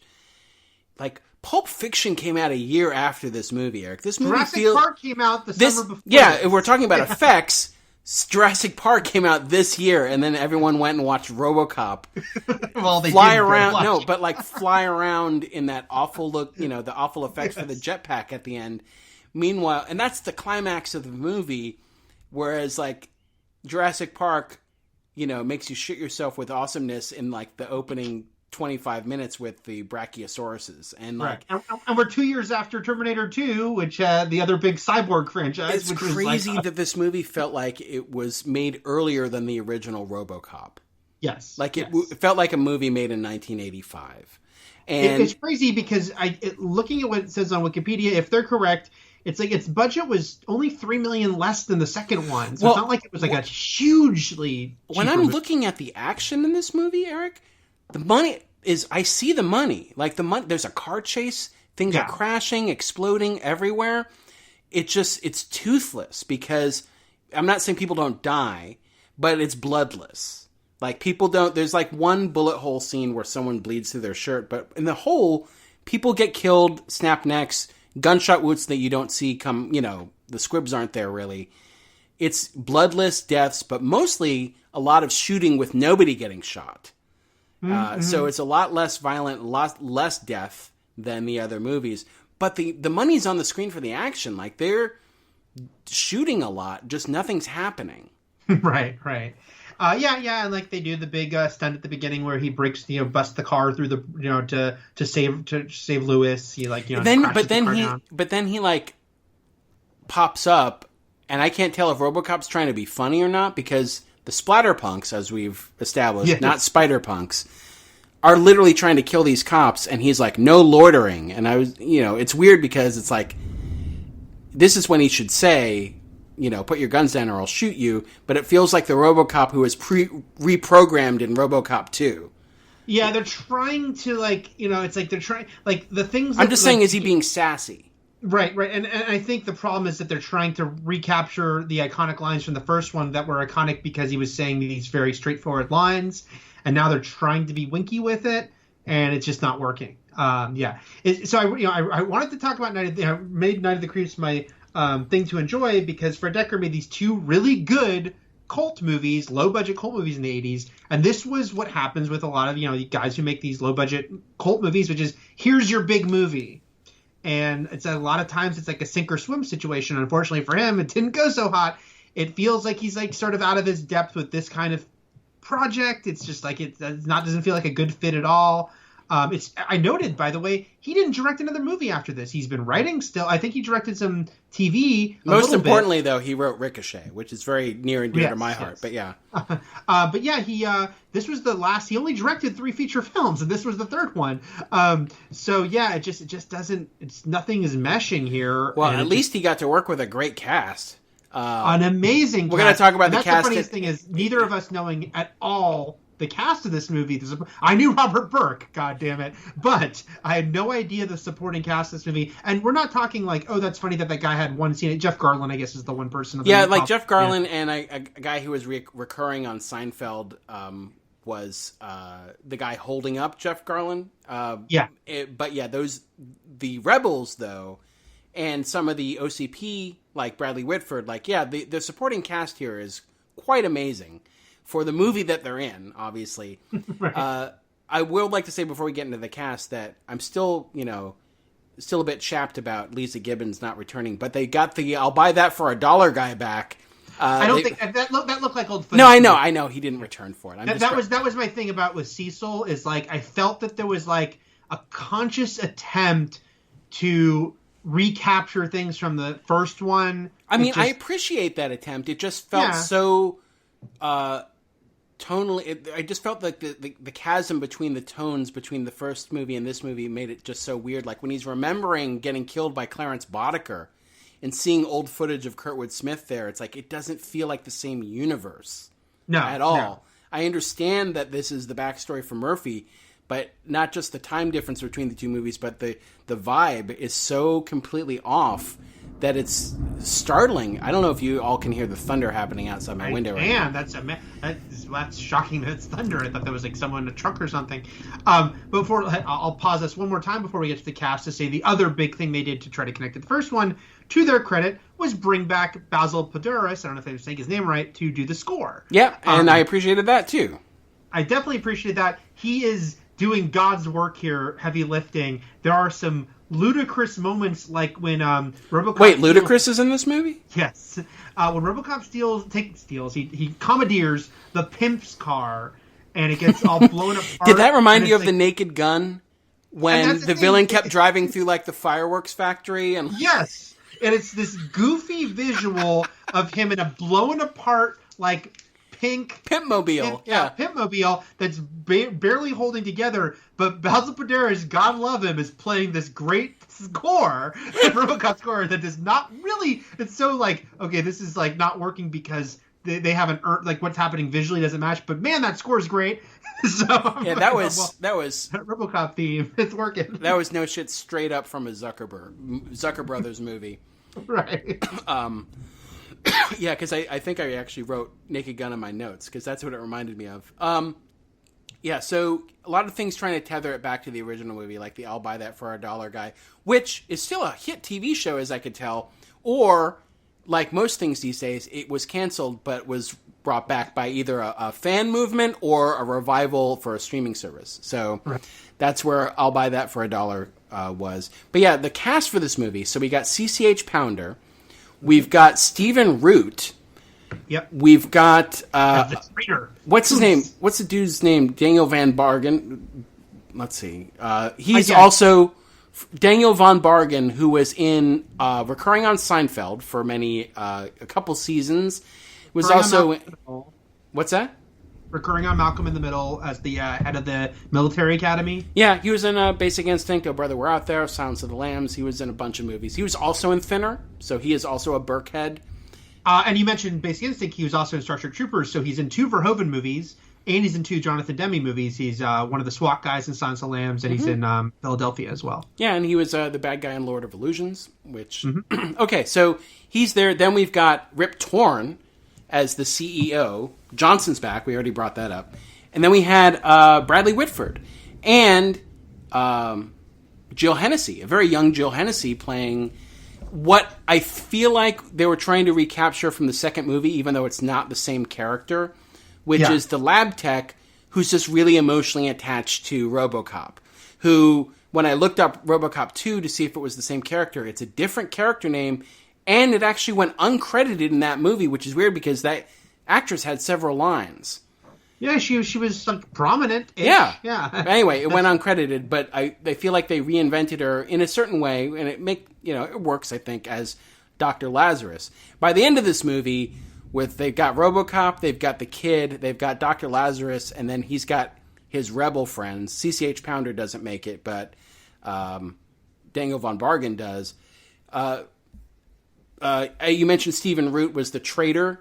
I was suspected he was going to betray them because always the nervous, anxious member, complainer of the rebel group is the betrayer. We saw that in The Matrix. We saw that in So he was the turncoat. And then Bradley Whitford and Jill Hennessy I already mentioned. But yeah, Whitford I was going to say is funny because Whitford is very much playing a Bob type, which is has in Miguel Ferrer's character from the first movie.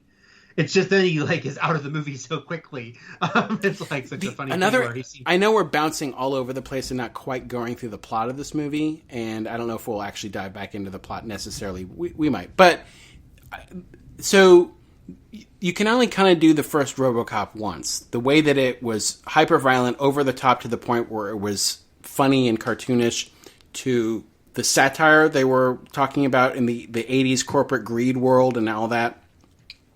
That you can't just sort of transfer that to a PG-13 movie that's more targeted really at kids, even so far as to have a kid in the movie. A plucky kid. A plucky kid hacker, because that was every character in the 90s. Yeah. But then also keep dark satire, possibly the darkest satire of suicide, like businessmen jumping out of windows and Bradley Whitford's character, Fleck? Killing himself when he's fired as a jab, a poke, a wink at some of the stockbrokers who killed themselves in the 80s stock market crash. Yep. Which is very a guy gets murdered in a boardroom in the first RoboCop movie, but somehow this is darker than that, and it doesn't fit in the movie at all. Yeah.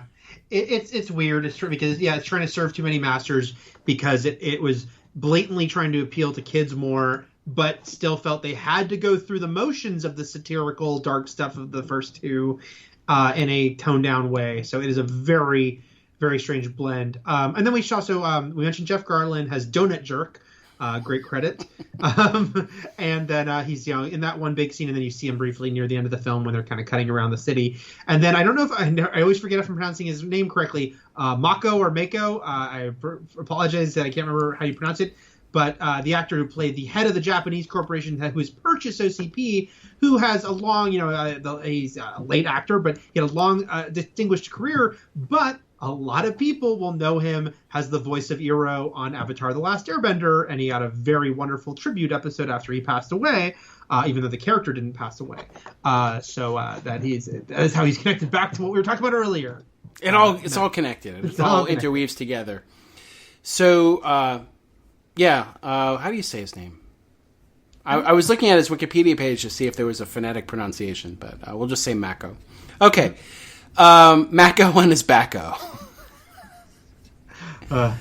Which is a very reference to either a Daily News or New York Post headline about Michael Jackson. Saturday Night Live's interpretation of it, yes. Wait, it wasn't real? That was SNL? I think it was just SNL made it a funny thing, like how they said it, yeah. Okay. Okay, so the plot of this movie is OCP has been bought out by a Japanese company. So this is also very much feels like it's a kind of a rip from the headlines thing happening in the early 90s, with Japanese takeovers and stuff like that. We saw a lot of Japanese in the business world stuff happening in the 90s. There was Rising Sun. There were movies about that stuff. But they're still trying. Okay, I don't know how many years later this is supposed to be, but RoboCop hasn't done shit. I don't know what this project was or why they even keep him on they pay him in baby food, but he has done nothing to clean up the streets of old Detroit. It's still the same purge night that has been happening for 3 movies. Right. But now there's actually more movement towards building Delta City, and OCP has hired this mercenary group to clear out buildings, like just put people on bus, separate families, etc., etc. And RoboCop still works for the cops, who are still doing OCP's bidding, so he's told to go after rebels, but then changes his mind and goes to save Lewis. Lewis, who, even though she dies, before midway, like at the end of the first act of this movie, still has more to do in this than she did in the second movie, just by dying.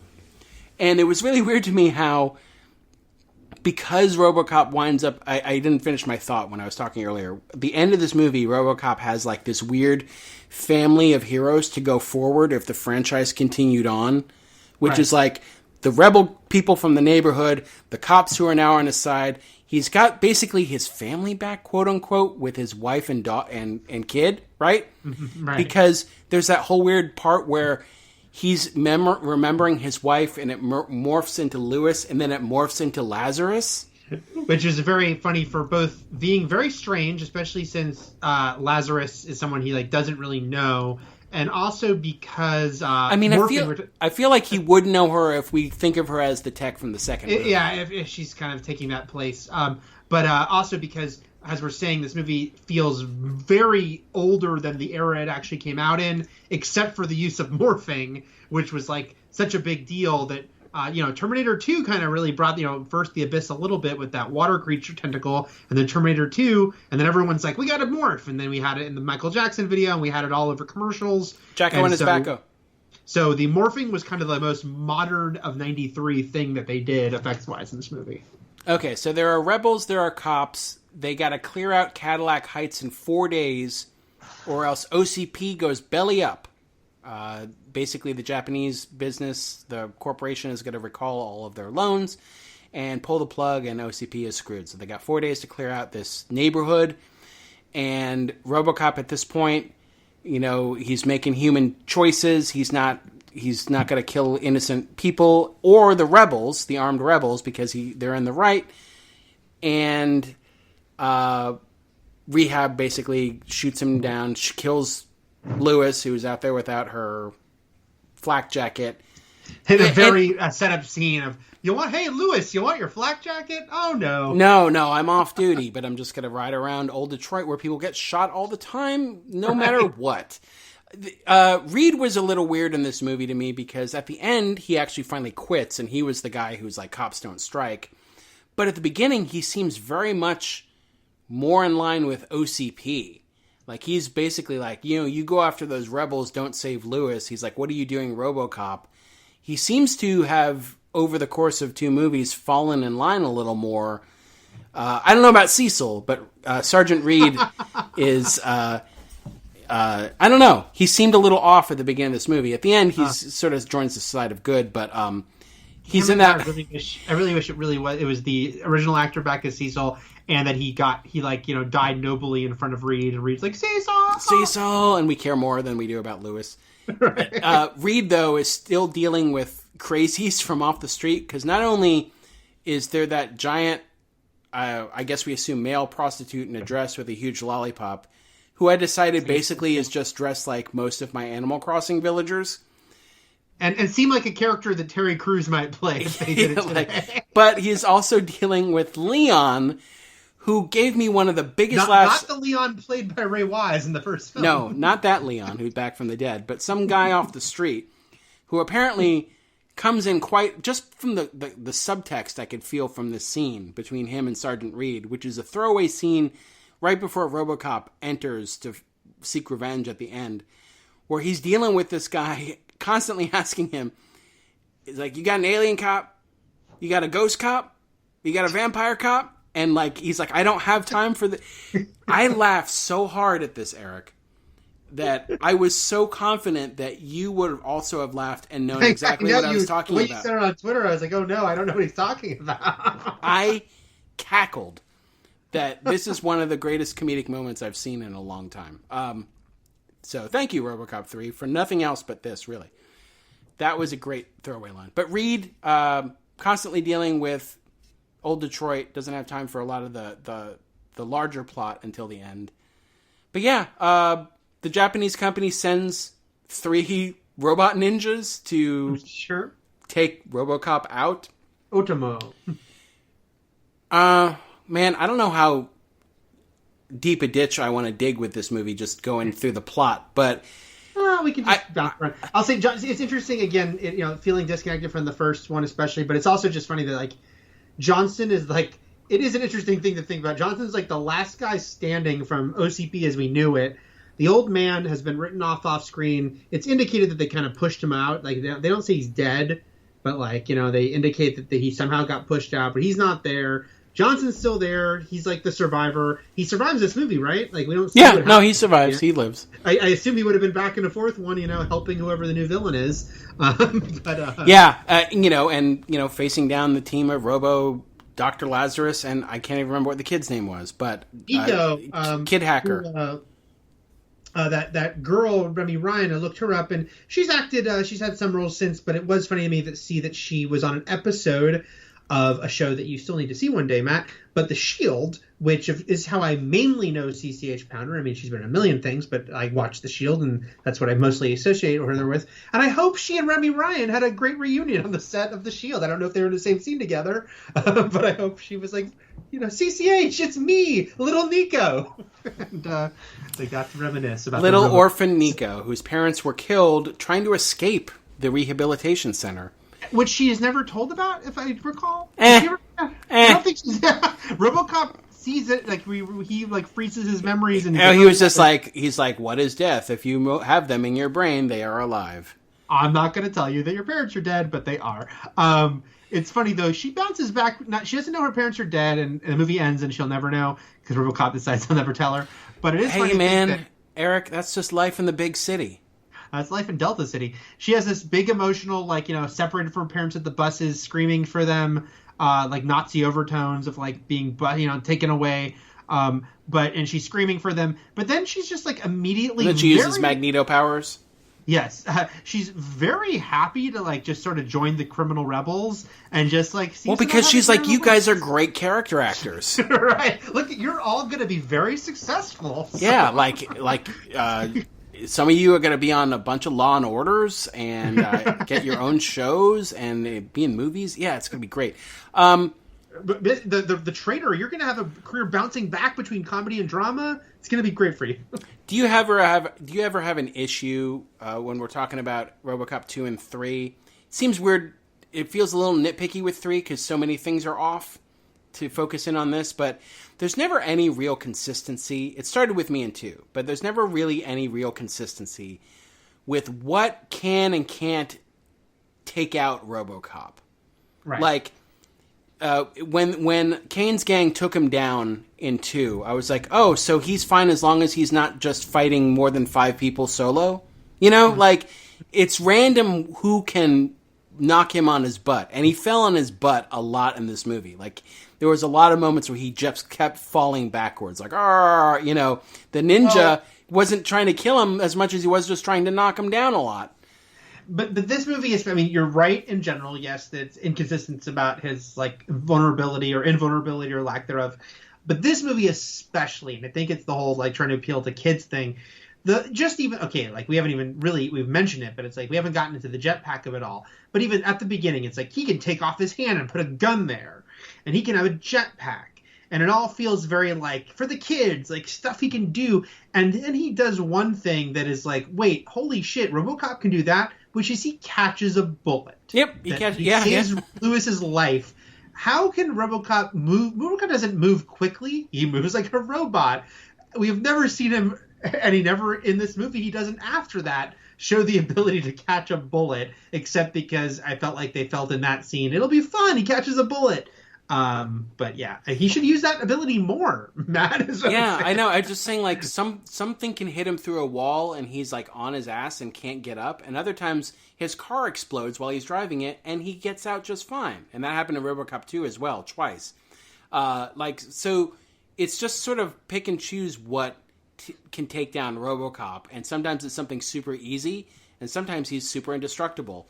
And, I'm just saying I've had it. This fucking franchise, I've had it with it. All right. Well, This would be the sort of end of it. Yeah, kind of. Original Kind of, incarnation. sort of.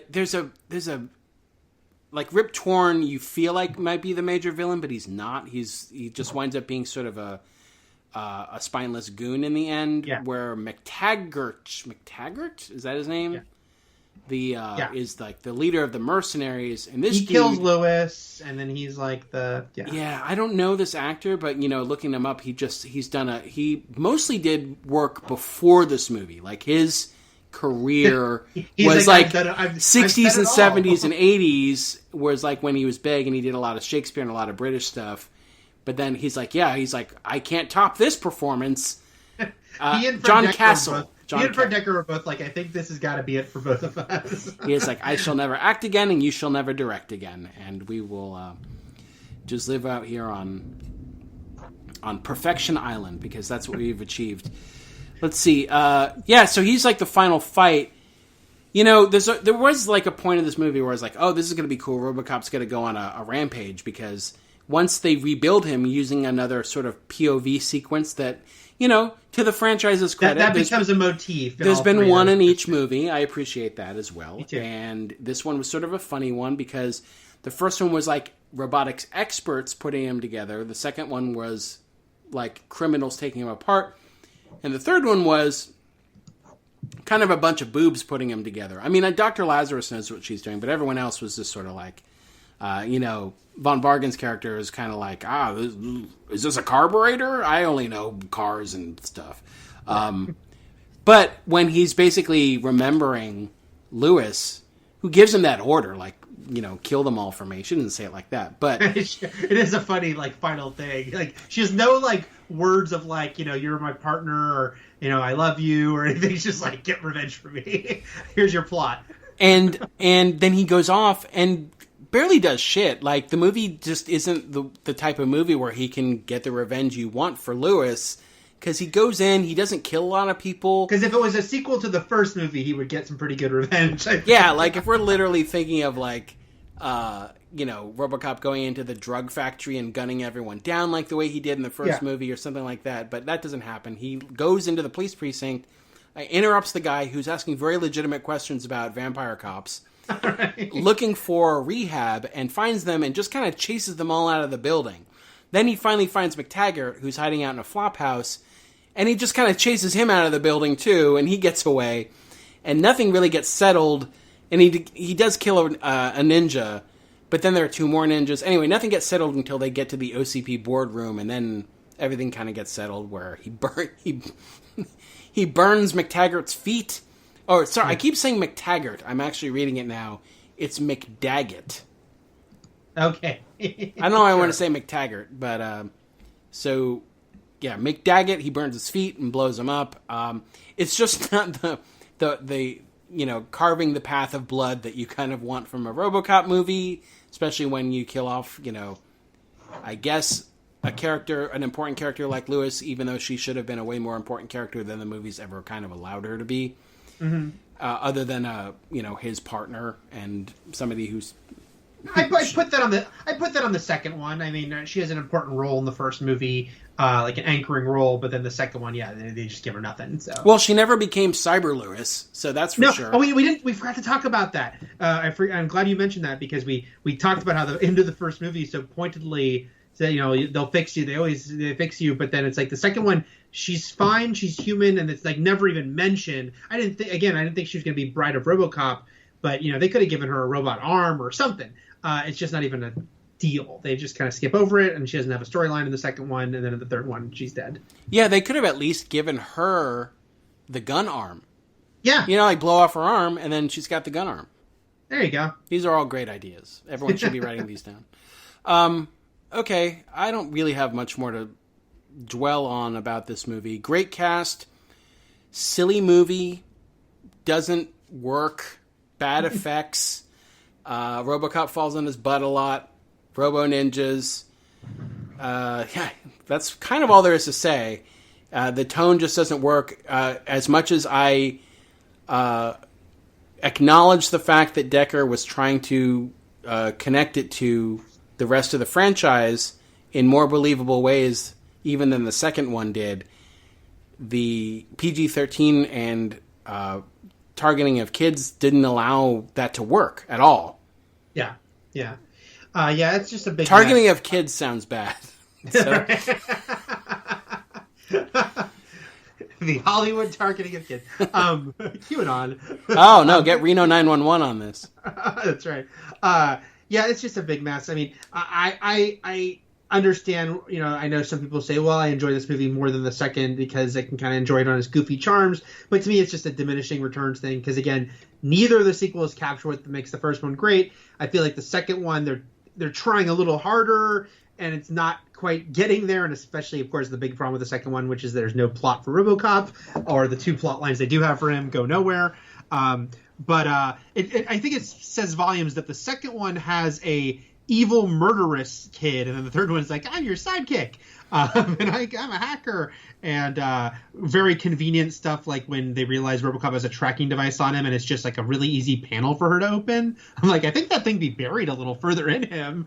Like she's just gonna like open the panel and like hop out. She already could open the panel that was very easy to get to completely reprogram an Ed 209. Like, it's a good thing she wasn't a murderous criminal that could basically commandeer an Ed 209 to do their bidding and just murder everyone.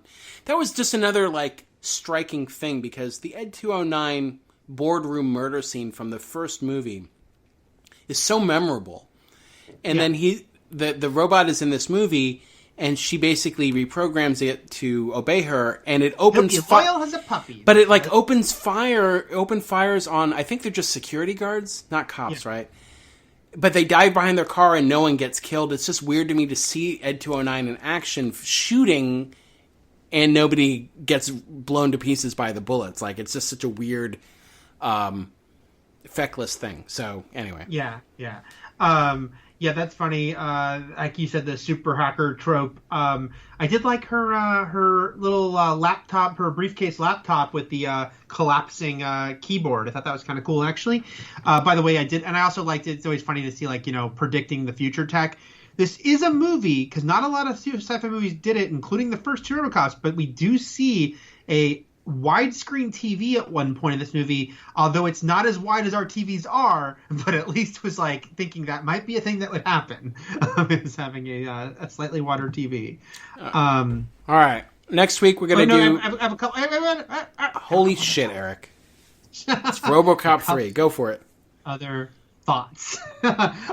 Is it about how Bertha, CCH Pounder, gives a thumbs up right before she dies, and I also laughed uproariously at that? That was very funny. I do have that in my notes. I wasn't going to mention it, but I do have that in my notes, the thumbs up death. CCH Pounder, you're a great actor, but you can't sell that, because no one can sell that. I did put that I liked the corpses to dominoes cut, when they have the three corpses and then it fades to the three dominoes laying in the same pattern.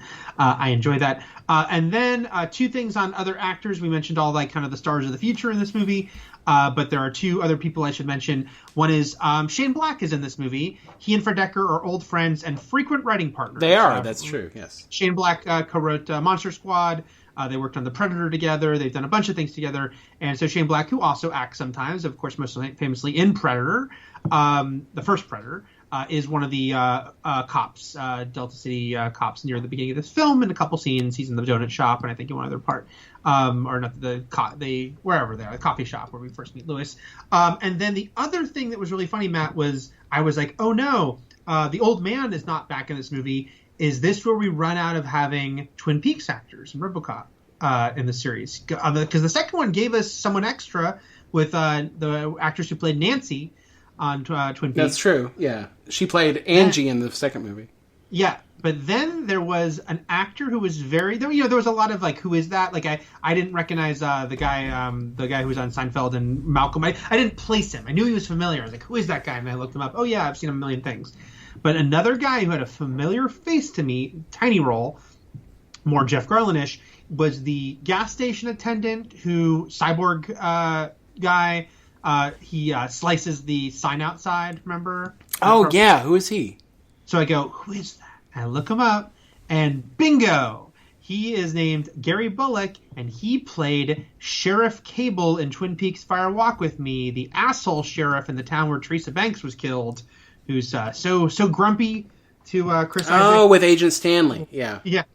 Who they're kind of like the mirror image of Twin Peaks because they have like shitty cops, asshole cops.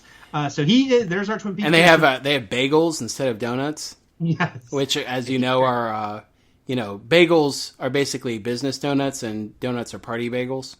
Sure, I love them both. But the funny thing, Matt, is we still had a Twin Peaks actor in this movie, thank God. But he was also in RoboCop 2. He played Hack Doctor in RoboCop 2. So wow, he was such a hack. He got kicked out of the medical profession and had to open a gas station. And then the last thing I'll say on the Gary Bullock situation is that it's funny to look at people's IMDb and see what their credits are, and then notice something weird like this, which is Gary Bullock.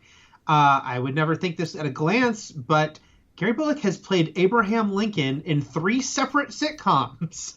In Weird Science, the series, and a show I don't know called Teen Angel, and Sabrina the Teenage Witch, the original Sabrina show, he played Abraham Lincoln. So if you needed a guy to play Abraham Lincoln in the sitcom in the 90s, he was your guy. Oh, wow. He just has that Lincoln face. I guess so, and tall and lanky, and there you go. All right. Speaking of Yellowstone, Eric, Jill Hennessy was in an episode of Yellowstone.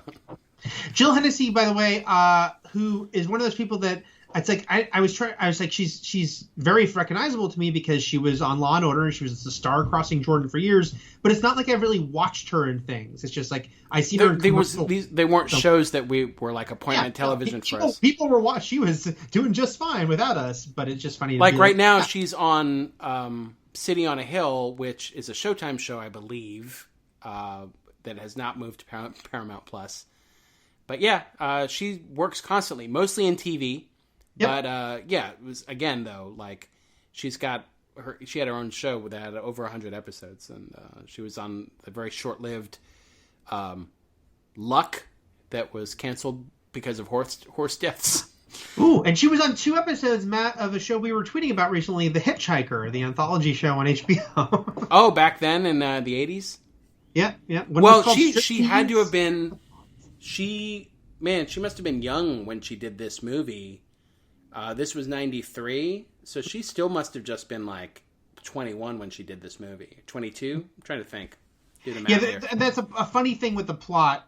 We will wrap up in a second. It is funny that they kill off CCH Pounder, and then it's a little weird that Jill Hennessy gives the rousing speech on TV because it's like her character's like a scientist who had sympathy for RoboCop, but she wasn't like one of the rebels. Yeah. But then she gives the big like I'm gonna get the whole city to like unite finally against OCP speech. But like she's hot. If you want the citizens of Old Detroit and you want to get a very attractive person on TV. If you need citizens on patrol to start up out of nowhere and fight back against the Splatterpunks, you're gonna need an alluring face. Okay.